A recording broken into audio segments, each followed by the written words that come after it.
से इस वक्त की बड़ी खबर देख रहे हैं आप हमारी टीवी स्क्रीन पर, जहां आपको बता दें 12 से बड़ी खबर। खंडहर भवनों के कारण किसी दिन बड़ा हादसा हो सकता है। भंवरगढ़ आंगनबाड़ी केंद्र 8, 9 और 3 के समीप दो खंडहर भवन हैं। बता दें आपको, भवन के सामने उच्च प्राथमिक विद्यालय और पीछे प्राथमिक विद्यालय भी है। वहीं खंडहर भवनों पर प्रशासन का कोई ध्यान नहीं है। इसी बीच आपको बता दें, स्कूल व आंगनबाड़ी में पढ़ने वाले बच्चों के साथ बड़ा हादसा हो सकता है। पुलिस चौकी और कानून गो का कार्यालय हुआ करता था खंडहर भवन पहले, और 12 जिले के किशनगंज तहसील के भंवरगढ़ कस्बे का ये जो पूरा मामला है, आप देख सकते हैं, बताया जा रहा है 12 से इस वक्त की बड़ी खबर। और इस पूरे मामले में हमारे साथ हरीश शर्मा, हमारे साथ संवाददाता 12 से जो हमारे साथ जुड़ गए हैं। हरीश, आपसे जानना चाहूंगी, जिस तरीके से विजुअल में देख पा रहे, बड़ी जर्जर हालत हो गई। हरीश, पूरा मामला क्या, एक बार हमारे दर्शकों को बताइए, फिर हम आगे बातचीत का सिलसिला शुरू करेंगे। कृतिका जी, ये मामला ये है कि भंवरगढ़ कस्बे के अंदर मुख्य बाजार में ये 3 भवन जो खंडर अवस्था में पड़े हुए हैं। एक पटवार घर है, दूसरा कानोगो और तीसरा पुलिस चौकी, जो जी रियासत के समय जब कोटा जिला था उस टाइम से ये संचालित थे। इसमें एसडीओ, उपखंड अधिकारी, तहसीलदार, कानोगो वगैरह बैठा करते थे। पर उसके बाद में ये शिक्षा विभाग को दे दिए गए थे। जी तो कुछ समय शिक्षा विभाग ने भी अपनी लाइब्रेरी खोली थी लोक जुमिस परियोजना द्वारा। उसके बाद से इस भवनों की कोई सार संभाल नहीं हुई है। इसका कारण यह है कि प्रशासन का इस ओर कोई ध्यान नहीं है। अभी झालावाड़ कस्बे में बिल्कुल। एक गांव में 7 बच्चे जर्जर भवन की वजह से ही दब के मर गए थे, जबकि इन भवनों के पीछे ननिहाल बच्चों के लिए 3 आंगनबाड़ी केंद्र है, एक उच्च प्राथमिक विद्यालय, महात्मा गांधी उच्च प्राथमिक विद्यालय है, और तो और दूसरी चीज एक प्राथमिक विद्यालय भी इसके पीछे ही है। जी जी और ये मेन रास्ते पर, मुख्य रास्ते पर ये भवन है।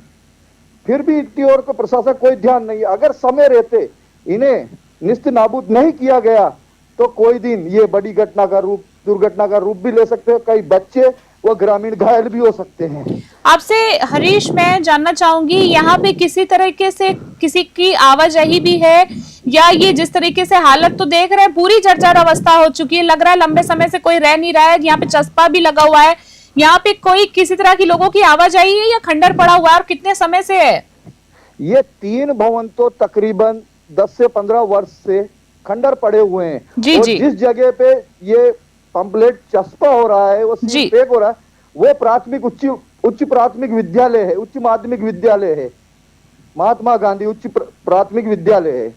उस पे प्रशासन द्वारा अभी दुर्घटना होने के कारण पे सब जगह पे खंडर स्कूलों में सील लगा दी गई है। पर इन 2 खंडर भवनों में सील नहीं लगाई गई है, क्योंकि इस पे न तो कोई रहता है, न ही कोई कक्षाएं चलती है। ये सिर्फ ऐसे ही खंडर पड़े रहे, जो किसी दिन ये बड़ी दुर्घटना का रूप भी ले सकते हैं। आपने अभी जिस तरीके से कहा कि झालावाड़ का जिक्र किया, बेहद दुखद घटना थी, और कहीं ना कहीं प्रशासन की जो कानों में जू रेंगी है, वो कहीं ना कहीं इसी बात के बाद, उस घटना के, दुखद घटना के बाद भी हुई है। आपसे जानना चाहूंगी कि हरीश, किसी प्रशासनिक अधिकारी, किसी विभागीय अधिकारी से कोई बातचीत हुई, कुछ सामने आया कि इस पूरे मामले में आगे कब क्या संज्ञान लिया जाएगा, क्या अपडेट मिलेगा इसकी, इसको गिराया कब जाएगा, नया कुछ क्या कब बनेगा? आज भंवरगढ़ बस स्टेशन पे एक बरसों पुराना यात्री प्रतीक्षालय खंडर था, जिसे जिला कलेक्टर के आदेश पे जी पंचायत द्वारा गिराया गया है। उसकी भी खबर अपने न्यूज 21 में प्रकाशित हुई थी। जी प्रसाद जी उसी प्रकाशित हुई संदर्भ थी। में उसी संदर्भ में मेरे द्वारा आज पंचायत समिति विकास अधिकारी हर्ष महावर से बात हुई जी कि ये खंडर भवनों को कब गिराया जाएगा। बिल्कुल। तो उनके द्वारा वक्तव्य दिया गया कि ये भवन किस विभाग का है, किस विभाग के थे, उसकी